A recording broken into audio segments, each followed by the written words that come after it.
section 4.2, we're going to be talking about negative exponents. So as you can see in this chart here, we say that a negative exponent is a result of repeated division. So if we look at these examples, we have 10 to the third, which equals 10 times 10 times 10. So in standard form, that's where we would evaluate it.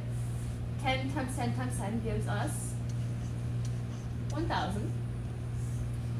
So then to go to 10 to the second, we're now 10 times 10, which is 100. And as you can see, we divided by our base of 10. 10 to the first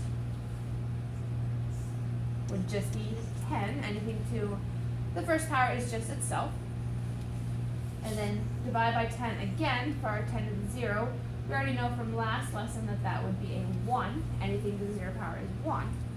So now as we move into our negative exponents, if I took 1 divided by 10, we would be left with 1 over 10. So if I divide that by 10 again for our 10 to the second, negative second,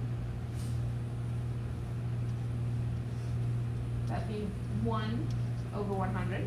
And then 10 to the negative third would be 1 over 1,000. Again, just divided by 10 each time.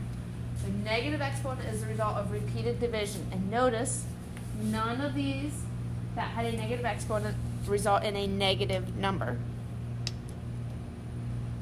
So if we take a look at our key concept here, for any a that is not 0 and any whole number n, a to the negative n is the same as 1 over a to the n power.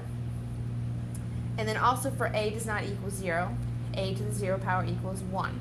So again, we talked about that a little last chapter. So an example, 8 to the negative second, we would rewrite as 1 over 8 to the second. Again, we look at our little watch out post-it note there. Remember that 2 to the negative 3 equals 1 over 2 to the third, not negative 8. A negative exponent does not result in a negative answer. So our first example here, write each expression using a positive exponent. So if I have 2 to the negative third, in order to make our negative exponent positive, we're going to think about division. So 1 over 2 to the third would be the same as 2 to the negative third. For part B, m to the negative 4, again, we want to think division. We make it positive, or by changing it into a fraction. So m to the negative 4 would be rewritten as 1 over m to the 4th. And then in part C, 2 to the 0, anything to the 0 power is 1. So then, down below, we're going to go the opposite direction. Write each fraction as an expression using a negative exponent. So 1 over 4 to the second. As a negative exponent, we would rewrite as 4 to the negative 2. So we get rid of that division piece and rewrite with a negative exponent. In part B, I don't want to use a negative 1, so I want to think, how can I rewrite 100? So 1 over 100 would be the same as 1 over 10 to the second, because 10 to the second is 100. So we would then rewrite that as 10 to the negative 2. Same thing for part C. Think about how can we rewrite a 27. Well, 3 times 3 times 3, so 3 to the third, is 27. So then with a negative exponent, 3 to the negative third. So again, as you can see, our negative exponents just talks about division. We make it into a fraction with a numerator of 1 if we have a negative exponent and want to rewrite it as a positive. And then we get rid of our numerator of 1 if we want to rewrite it as a negative exponent. Alright, so a little word problem here. The slowest moving fish is a seahorse. It swims at a maximum speed of 0.0001 miles per hour. Write the decimal as a fraction and as a power of 10. So 0.0001, we would say mathematically as 1/10,000. So 1/10,000.